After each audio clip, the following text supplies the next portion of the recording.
on Instagram. Hello on YouTube, guys. This is my first time doing double platform, so bear with me as I try my best to work this out. But I'm super excited. Let's jump right into it. My name is Kiana Thomas. I am your homeschooling expert, and today is day one of our 5-day of our 5-day Plan Your Homeschool Year Challenge. Guys, it's going to be absolutely amazing.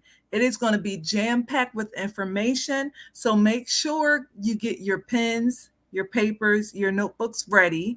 And also, there will be a link in the description so that you all could have access to this challenge. You all could get access to the recordings because I will leave this up here for a day or so, and then it's going to come down for the next day's video. But all of this you will be able to access as a recorded video. So I'm excited to bring to you this information. All right. So welcome again to our 5-day homeschool planning your year challenge. Guys, it is going to be absolutely amazing. And today, for day one, we are talking about the intimate, most important topic, in my opinion, is self-care. And really quickly, as I was reviewing my resources and just the things, my writings and things that I've had over the years, I've noticed I've talked a lot about self-care and the importance of self-care. And as a result, it's been heavy on my heart lately to write a book on self-care. So look for that to be coming out soon because this is very near and dear to my heart. And I've always been so in tune about someone's well-being, that internal space that no one sees. We all feel, we all know is there, but we really don't see it, nor do we take the time to address it. So today, for day one, our topic is self-care for homeschooling parents. I have a lot of information to cover on this topic, but I'm going to try my best to keep it brief, keep it to the point, and hit the main points. And then the rest you can read about in my book. Okay.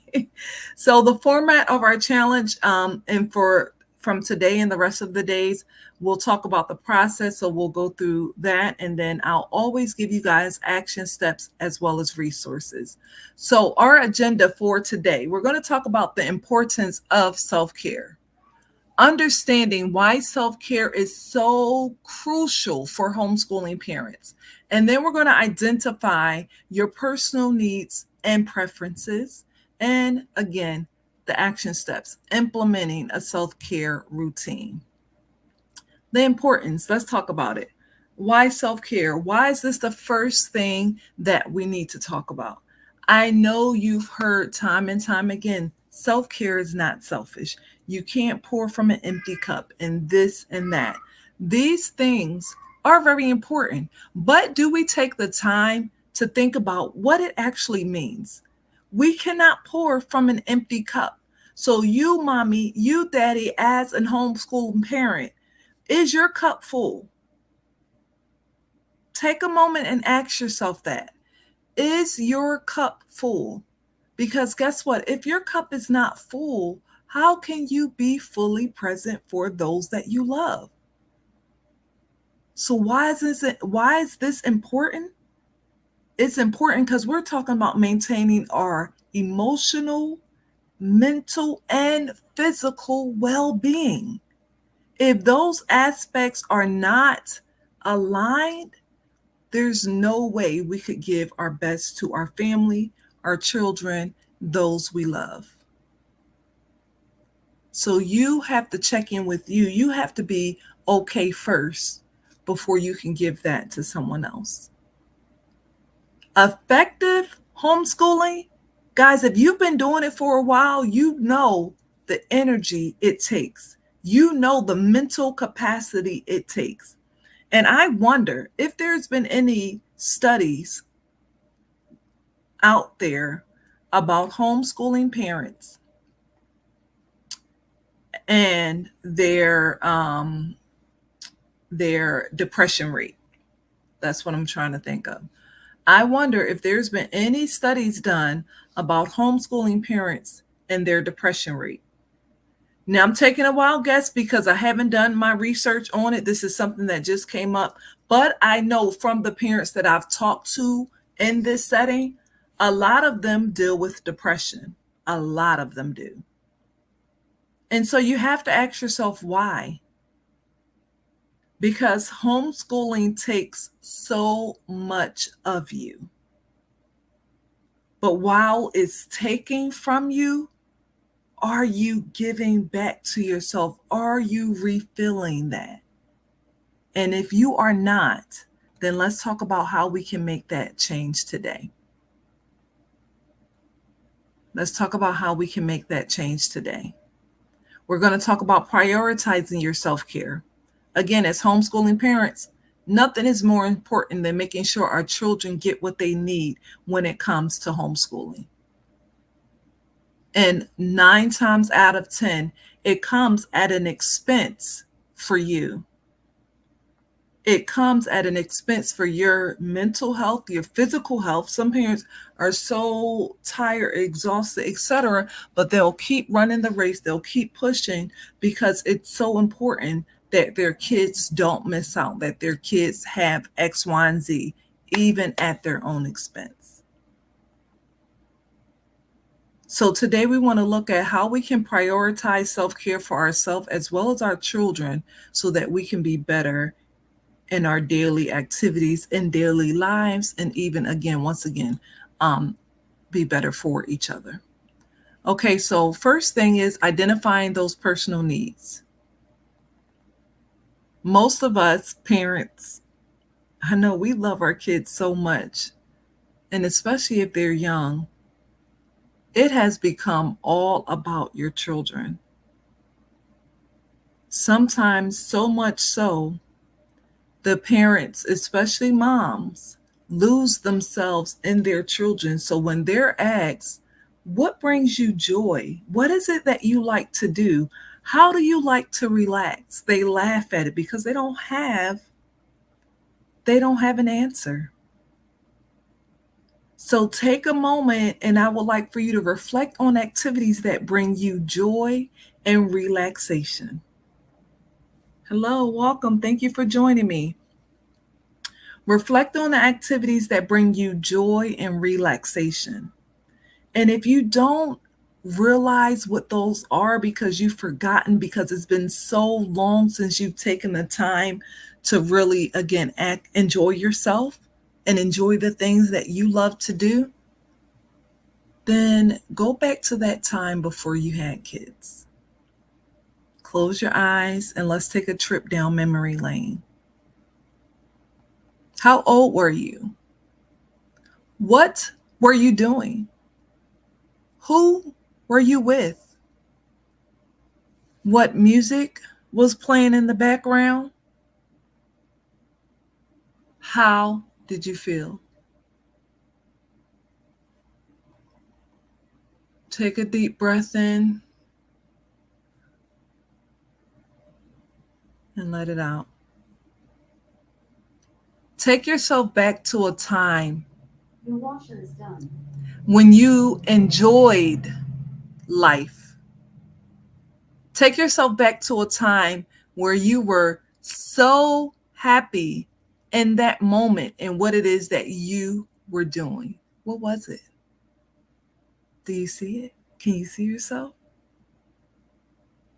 Are you there? Now open your eyes and write that down. Wherever you were in that moment, whatever you were doing in that moment, write it down. What I thought about, what I recalled was when I took my trip to Italy. I stayed 45 days. Thanks, Mom. She had my back. She took care of me.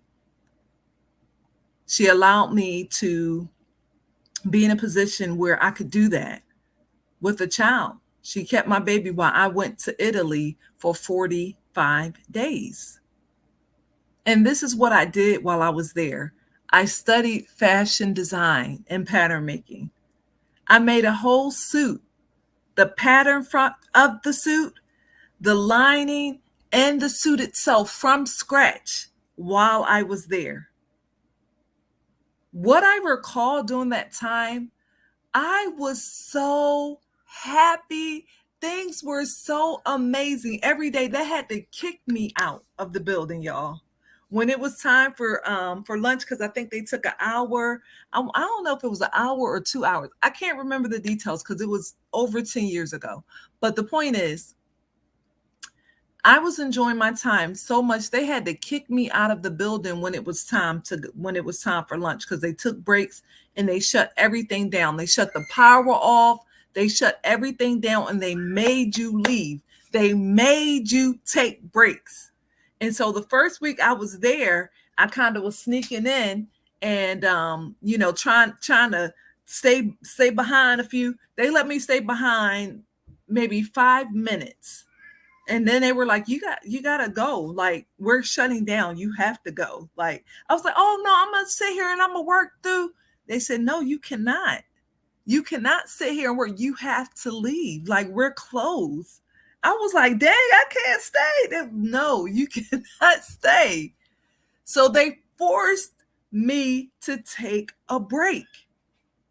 And I think, honestly, now that I think about it, that was the moment that I realized how, wow, they do things a lot differently. And taking a break was actually caring for yourself and giving your brain time to rest, to consume all of the things that you just learned and just did. We never give ourselves time or moments to just digest what we just took in. We just keep going like the Energizer Bunny, right? Keep going and going and going. When do you stop?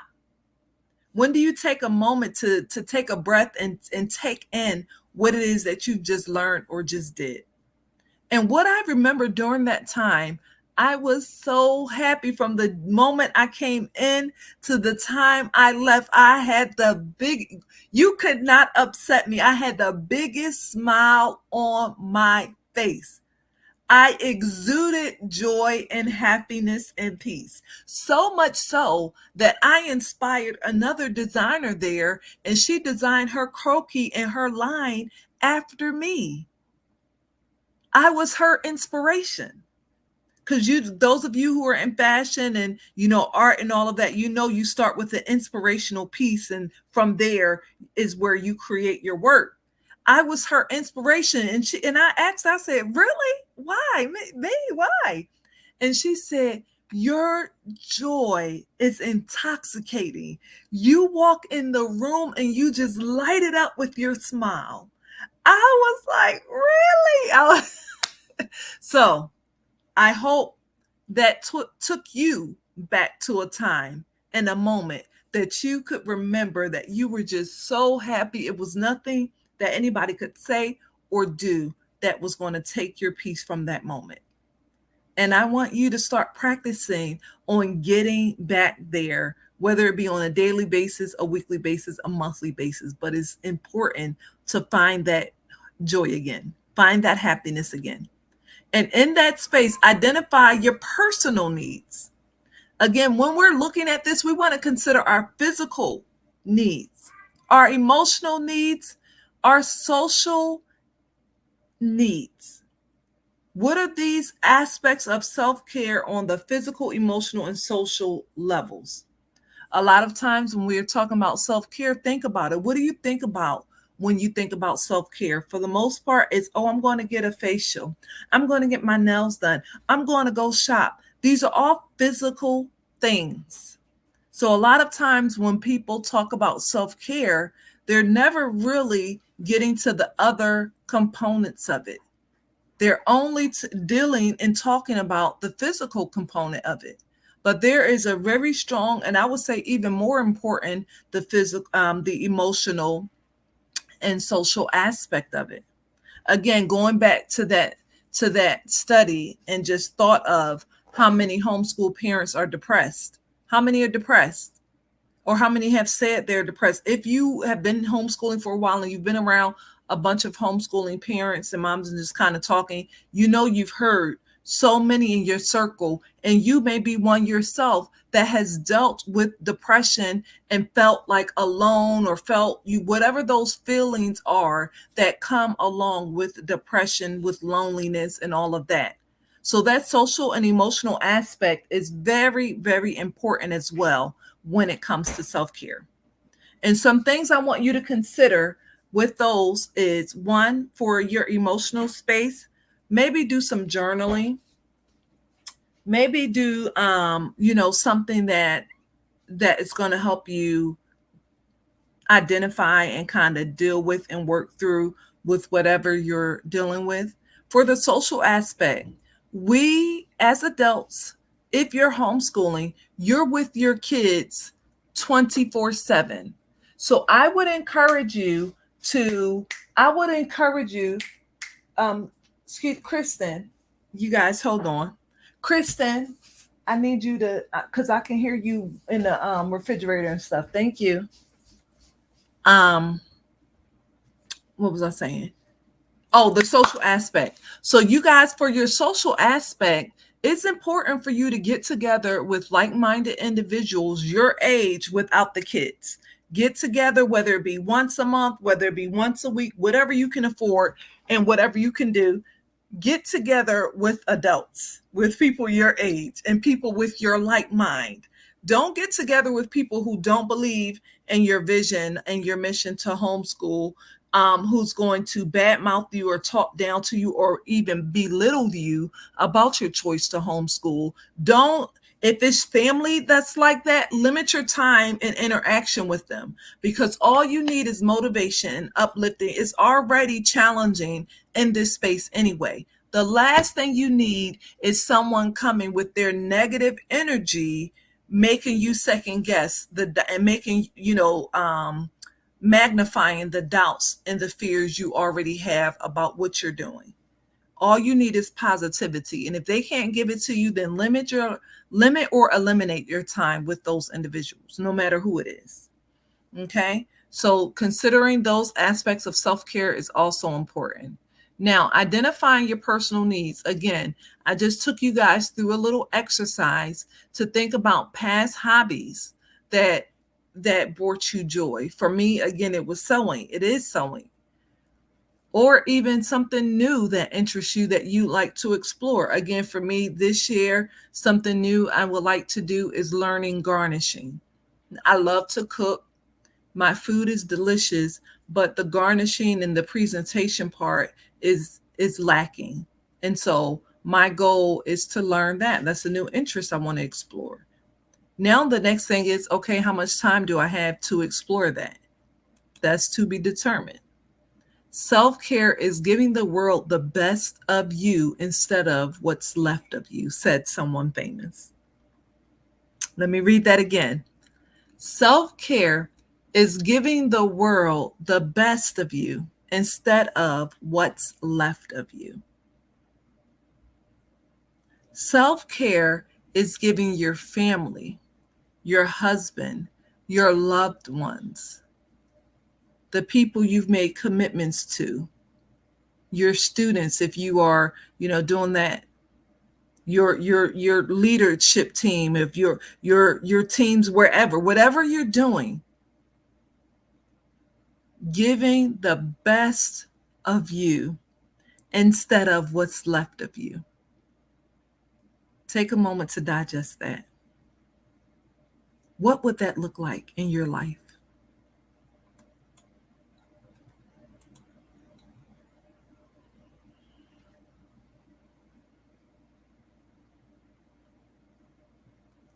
All right, now that we've covered all of that, now how are we going to put this into action? Implementing a self-care routine. We talked about what it looks like. Now, what are we going to do with that? Implementing a self-care routine. So think about it. I want to integrate your self-care activities into your daily schedule. So for an example, take a walk outside in nature every day. It could be in the morning. It could be in the evening once everything is done. It could be midday, whatever works for you. And again, this is your schedule. So whatever works for you and your schedule, implement something simple, something quick into your daily routine. It could be in the morning time, you have a beautiful cup of tea that excites you. For me, it's coffee. Now, I love tea too, but I'm not either or. I could do both. So for me, every morning I'll get up and I go through spurts. I go through sometimes where I'll drink coffee and then I'll go through where I'm off the coffee and I'm just drinking tea or whatever. But if that's what it is, maybe your daily routine is before the household gets up, you get up an hour or two earlier than everyone else, and you're sipping on your beverage, whatever that is, and you're planning out your day, or you're praying over your family and your children, or you're whatever you're doing something that's for you, that's going to fill your bucket, that's going to fill your heart, something that's bringing you joy, helping you relax, and helping you to prepare for the day, get ready for the day. What does that look like? Another self care, I strongly recommend this for my homeschooling families. If you are homeschooling, I strongly recommend you implement a quiet time into your daily learning. Quiet time. Now, these are my stipulations for quiet time in my household. You can create it to make it look like whatever you need it to.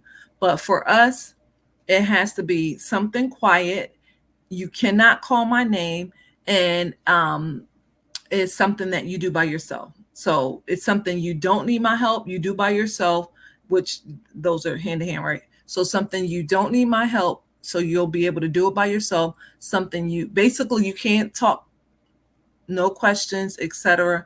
And it has to be a quiet activity, so it can't make noise. Um, um, Things of that nature. And the playing by yourself thing is, I don't know about you. I have 6 kids. Five of them are still at home, and they find something to argue about every day, several times a day. So for quiet time, the purpose is not for me to be breaking up arguments, trying to make sense in my mind of whose fault it was or is or whatever. Again, you see that I'm stressed just thinking about it. So quiet time should be just that, just chill. Something that's gonna you just chill. So implement that into your daily routine. When things start getting crazy, all the kids are yelling, you're trying to do school, nobody's listening, and it's just chaotic. Quiet time. Quiet time. Now, I will say start small, because if it's something like if your kids are not used to sitting still and sitting down, especially if they're small, they're not going to do it. And it's going to be to you even more work than you feel like it's worth it. But if you start small and you continue to build up, eventually they will get it. And consistency. And we'll talk about that later as well. So start small and be consistent, and eventually they will get it. So if your kids are small and young, if they're 2, 3 toddlers, start with 5 minutes, increase it, you know, sorry, increase it, a few minutes every time, and then to work your way up to, we're up to an hour. It depends on what we have going on that day. That will determine if we do 30 minutes or we do an hour. But an hour is what I plan to put out there every day, every day. Like I said, it's 6 of them. One of them is a toddler, so it's a lot going on in our household. And I'm just not going to be in here pulling my hair out because I'm stressed because of all the stuff that's going on constantly. So you need a break and they need a break. Be realistic about the time that you can commit to whatever that activity is. So, like I was just talking about the quiet time activity. Again, if this is something new for you all, I wouldn't jump right in full fledged army, army mode, I wouldn't jump in like that. I would start small, be realistic, be it something that's achievable, so that you guys are not stressed and then feeling defeated because you didn't accomplish the time frame or whatever that you said you were. So that's really important. Think about your schedule already. What can you truly commit? How much time can you truly commit to this new activity, this new self care daily routine? Because again, it should be something you do daily. Is it going to be journaling? Is it going to be praying? Is it going to be quiet time? Is it going to be walking in the park? Walking, if you have a nice woods area like we do here, it could be walking around your house, taking a walk in your neighborhood, taking a walk in the woods. The sky's the limit. The possibilities are endless. Doing a puzzle, quiet time, coloring. Again, the possibilities are endless. And this time that you're doing this, you're releasing any stress, any anxiety, any drama, anything that has gone on, whether it be today, whether it be tomorrow. You're just releasing and relaxing. You're reaffirming yourself and letting yourself know you're doing a wonderful job. Put affirmations up if you need to, because you need to re-motivate yourself. These are things that we have to constantly work on because the world is what it is, right? We experience so much negativity, whether it be through the news, whether it just even being your own thoughts. These things are just coming at you 24/7. So we have to be just as diligent in replacing those negative thoughts with positive ones. So again, just be realistic, but at the same time, it's okay. It is okay. If you tried something and put a plan in place and it didn't work, keep trying till you find out what works for you and your family. Okay? Now you want to create a self care plan.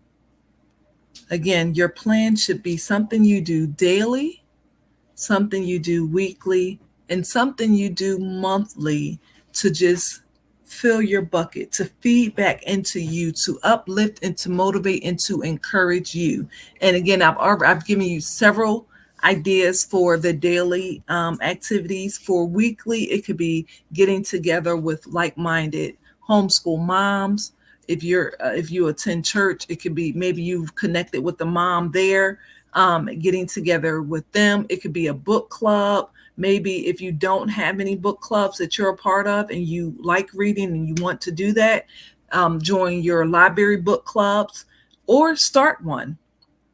If there's not, I'm a big component of create what you feel like you are missing, and the people that are there for you to serve will show up. So if you are wanting to do something and you're not seeing it available, create it.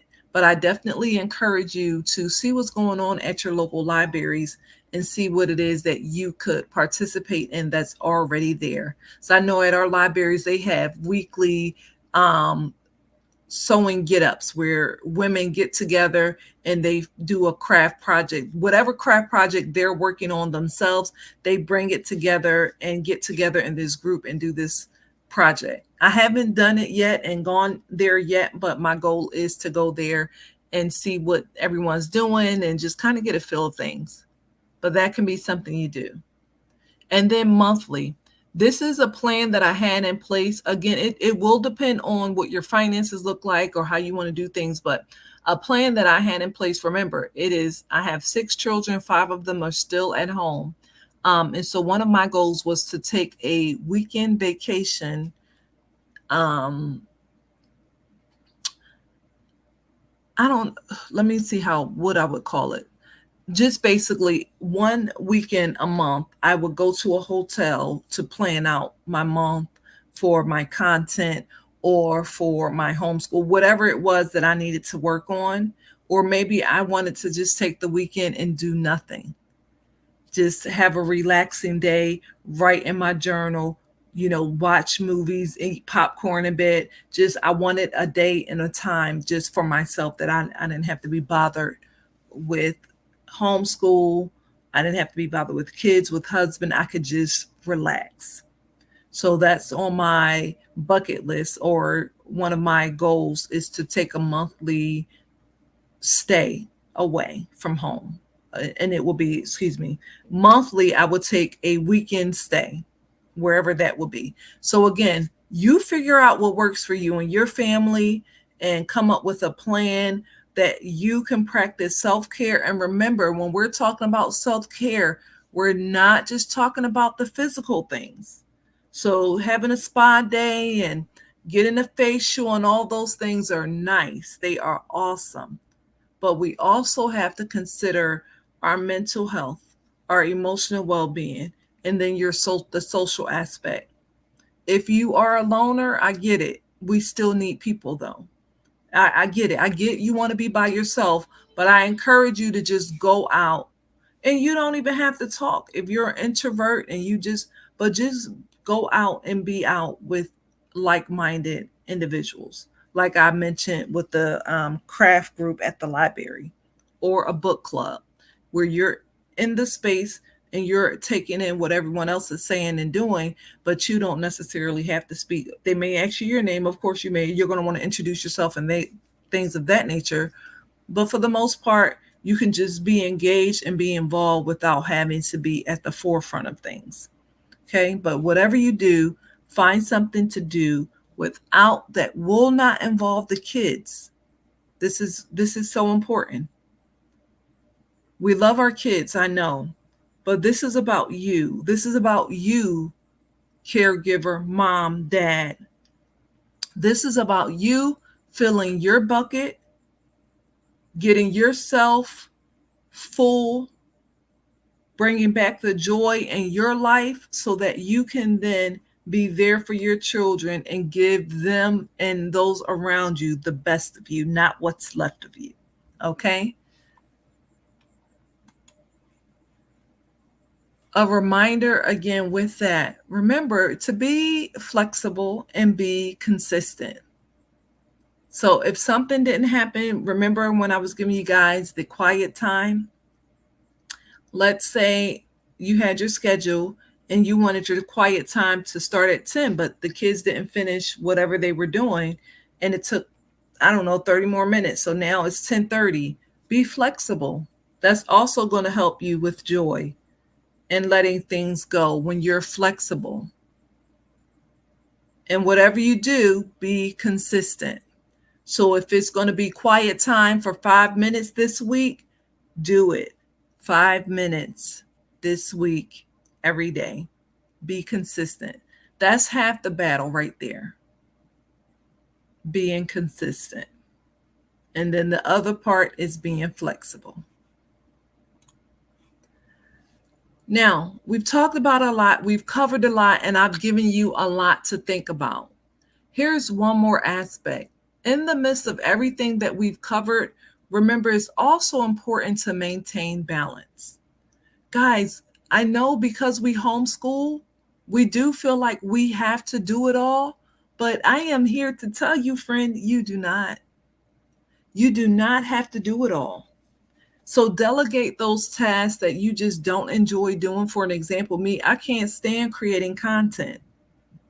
I can't stand it. So for a long time, I delegated that task, and I was happy for it. I was happy. I'm like, take it. I liked the work that they were doing. I just couldn't, I may go back to it, but it wasn't a priority for me at the moment.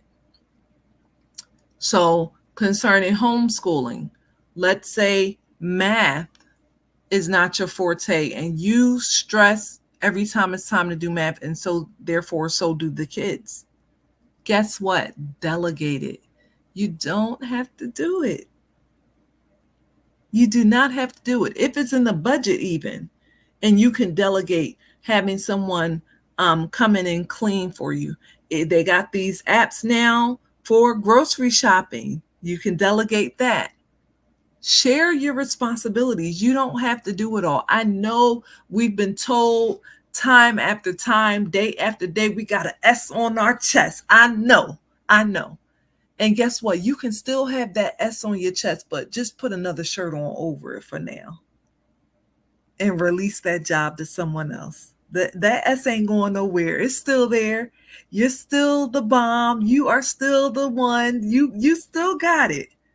But for right now, we just going to put her away for right now. Just let her take a seat. She resting right now, and it's okay. It is okay. And trust me, when you learn to release control and start delegating, it's going to be difficult at first, especially if you're one that's not used to releasing control and you're used to doing it all. If you got somebody to come in, and I've heard plenty of people say that, oh, I can't have nobody cleaning my house because there's a certain way I got to do it. And that's fine. So the first time that person comes and clean your house, you're not going to like it. You think, oh, what is it? But after a while, and as you build this consistency muscle, if this is one of the self-care things you decide to delegate, then over time, you'll get over those little things that's bothering you, or you'll be able to communicate it, and you guys will be able to work together to come to a consensus and come to a conclusion where you guys will both be happy. You'll be able to come to a compromise. And it will be fine. The other thing that's really important about balancing your self care routine, you have to set boundaries. You have to set boundaries because guess what? If you do not protect your time, if you do not protect your peace, no one else will. If it is not important for you, you cannot be mad at anyone else for not respecting it either. They see you're not respecting it. If you tell them this is really important to me, and then they say, oh, I get it, but can you do X, Y, and Z? And you agree to doing X, Y, and Z after you told them it was important for you to do something else, guess what? You just communicated with them non-verbally. That what you want trumps what I need and what I feel is important for me. That's what you've just told them non-verbally. Through your actions, you've just told them that. So you have to set boundaries and protect your self-care time. If you say like quiet time is an hour, this is my time. I need to woosah for the day or for right now or whatever. If your self-care daily routine is taking a walk, whether it be at the end of dinner, whether it be before dinner, whenever that time is, you have to make sure it stands firm and is not neglected. Because there'll always be something that's going to come in and take and eat up your time. There will always be something that's going to come in and say, this is more important. And if you put it as a priority as of being more important, then it will be. And then lastly, communicate your needs to your family. This is a family affair. And so whatever it is that you need or however it is that you need for it to happen, you have to gain their support. But in order to do that, you have to communicate. You can't expect for your husband to read your mind. You can't expect for your children to just magically do what you wish they would do, but you hadn't communicated it. Set clear boundaries and communicate your expectations. Communicate your needs. Communicate what's happening here, the schedule, the time frame, etc. But also be flexible. So I'm not saying let it go, but I'm just saying be flexible about the time, be flexible about even the activity. Let's say your goal was to walk every day and you couldn't walk outside because, I don't know, it's raining, it's snowing, it's thundering. I don't know, something is happening. Put you some headphones on that plays the nature sounds and walk at home. Do your steps in the house and walk up and down the hallway and tell the kids, this is my private time. Let me do this walk for 15 minutes. I'm gonna walk and then I'll be back with you guys, whatever it is. So again, just be flexible, but also be consistent and prioritize yourself. Prioritize your self-care and communicate with your family what it is that you need from them in order for you to be where you need to be, or in order for you to have what it is that you need to have. Okay, I hope that makes sense. Now, I've given you plenty, plenty, plenty of ideas. I want to just get you some more ideas. I mentioned exercising for your physical care. Don't just think about the spa day and the nails and all of that and hair. And while that's good, and shopping, and while that's good, that is great to do. Don't forget the other things like drinking water, going outside, exercising. If you can't get out to the gym, then exercise at home. Some other ideas are getting hobbies. If you don't have a hobby, or if you've forgotten what your hobbies are, do that activity that I mentioned and come up with some hobbies that you can do. Go back to the hobbies that you like to do in the past, but maybe you don't have time to do it now. Or let's say none of that was the case. Create a new hobby. Isn't that the wonderful thing? I consider myself a lifelong learner. So find something new, learn something new, share it with your kids. It's an activity you can learn with your kids, and start doing it on your own, whatever it may be. Is it going to be painting? Is it going to be coloring? Coloring, guys, people are serious about these coloring books. And I've seen some amazing color. I'm like, wow, they did that with a crayon and color pencils and what? Markers. So there's so many different ideas that you can do as far as hobbies: jewelry making, soap making, caring for chickens, gardening. I mean, just these are all things I'm doing, right? So I'm just pulling them out the head. But just pick a hobby that you thought about doing in the past, but maybe you didn't have time to do, or whatever the case may be. Pick a hobby and start learning it. If you are not familiar with it at this time, it's okay. Then I also mentioned socializing, going to the library, going to your community centers. They have a lot of activities for adults. So Eventbrite, that's another place you can go to find activities. But whatever you do, get out, whether it's once a month. I would say once a week, but once a week, maybe brunch or something with a friend, or have them over. I don't know. It doesn't have to be once a week. That may be a lot. I don't know. Every other week. The point is, socialize with people your age, not your kids, not your kids' friends. Excuse me. Socialize with individuals your age.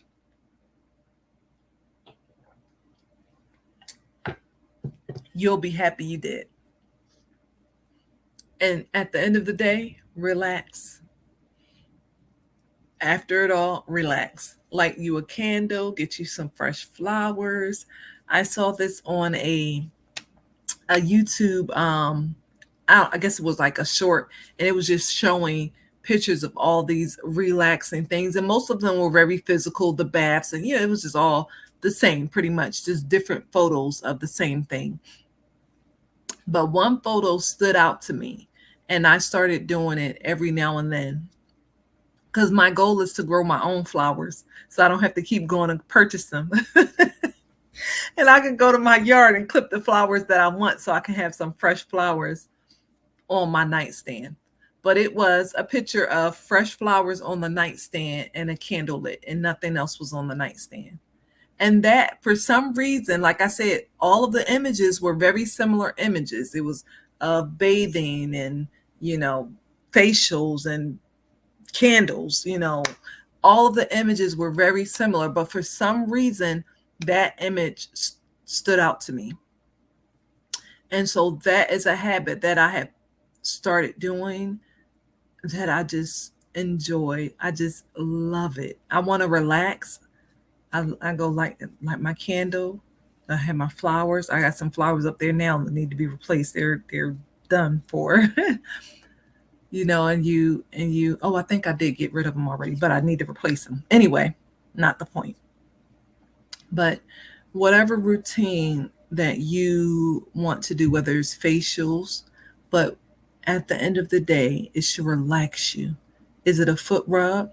Maybe you don't have anyone in your house that will rub your feet. They have gadgets for that. Okay? Like, listen, I am a solutions oriented woman, okay? I'm like, oh, this is the problem. What's the solution? Okay, I can't get that to do. Okay, let me go over here. Listen, if it's something we want to do, let's find a way to make it happen instead of an excuse on why we can't make it happen. That's how I feel about it. I don't know about you, but that's how I feel about it. Okay.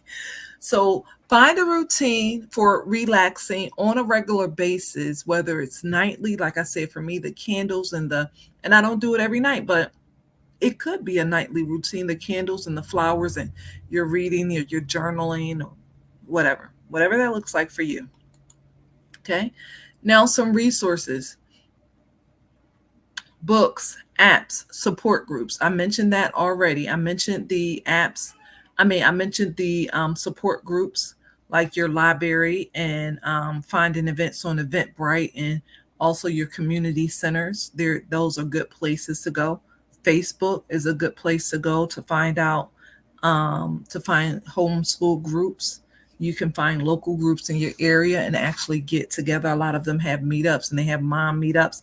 I know with me and my organization, I was doing that for a while, and then we readjusted some things, and so now I'm looking and getting back into it. But you can find something in your community where moms meet up and have a good time together. All right. Now, in conclusion, self care is critical. It is crucial for your well being and effective homeschooling. Again, you cannot pour from an empty cup. I know we want to do it all, and I know we want to be our best, but you can't do that from an empty cup. So I encourage you, I am asking for you to take a moment to stop and pause, excuse me, and take a moment for yourself. Take a moment to just go back and figure out what it is, those things that you love, those things that bring you joy, and start doing something for yourself every day. Implement a regular self care routine. Why? Because not only will it benefit you, but it is going to benefit your family as well. So, in order to do that, you have to start identifying what you love and scheduling self care activities and communicating with your family. Hey, there's a new sheriff in town, and this is what's happening. Communicate with your family the goal. They'll jump on board, they'll support when they see you're consistent and you're serious. And remember, don't allow anyone to come and take your time and tell you what they want is more important than what you need. Because believe it or not, you need this. And I can guarantee you 9 times out of 10, if you put these tools in place and you practice these self care tips that's been outlined here today, 9 times out of 10, I guarantee you the depression is going to go away. The self loathing is going to go away. The self hatred is going to go away. You're going to start feeling different. You're going to start even looking different. You say yourself you want, sorry guys, you say yourself you want some things to change, but you haven't put things in place to make it change. So hopefully you can start today.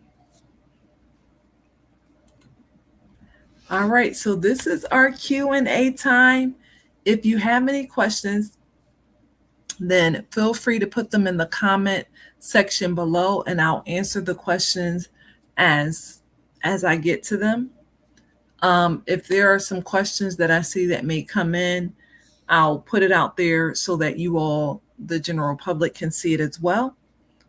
But my goal for you today, right now, after watching this, is to figure out one self care activity that you can do today. Again, I've given you guys so many different things in this video, but just pick one that you're going to implement today. Write it down, write what it looks like, write down how you feel and when it's happening, and then communicate that with your family and then put it in place. Do it. Just do it. All right. Now, you have joined me for a 5-day Plan Your Homeschool Year challenge. Today was day 1, and we covered the wonderful topic of self-care. You see how much I had to say on it. It's so much more. Like I said, I got to write a book on this because I love this topic and I can talk about it all day, but I won't. We get ready to go. So tomorrow, we're going to talk about crafting your mission statement.